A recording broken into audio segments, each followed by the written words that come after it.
ప్రతీ నెల మాస శివరాత్రి వస్తుంది. దాన్ని మహత్శబ్దంతో పిలిచారు.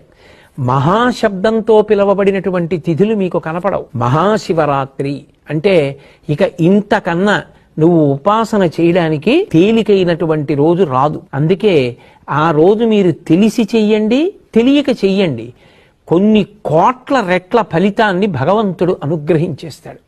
ఏదో ఎవరో శివరాత్రి ఏదో భగవంతుడి దగ్గరికి ఎడదాం ఇవన్నీ ఆలోచించలేదు. ఆయన ఆవు కట్టుకొయ్యి నుంచి పలుపు తప్పించుకు పరిగెత్తింది. ఆయన ఆవు కోసం పరిగెత్తాడు. ఆవు శివాలయంలో దూరింది, ఆయన దూరాడు. ఆవు శివాలయం చుట్టూ తిరిగింది, ఈయన ఆవు కోసం తిరిగాడు. ఆవు బయటికి పోయింది, ఈయన బయటికి పోయాడు. కానీ ఈశ్వరుడు అంటాడు, ఇవాళ మహాశివరాత్రి, నువ్వు తెలిసి వచ్చావో తెలియకొచ్చావో నాకు అనవసరం. ఆవు కోసం వచ్చావో దూడ కోసం వచ్చావో నా చుట్టూ తిరిగావు కదా, నువ్వు ఇవాళ చేసిన ప్రదక్షిణాన్ని కోట్లతో హెచ్చించి నీకు ఫలితాన్ని ఇస్తున్నానంటాడు.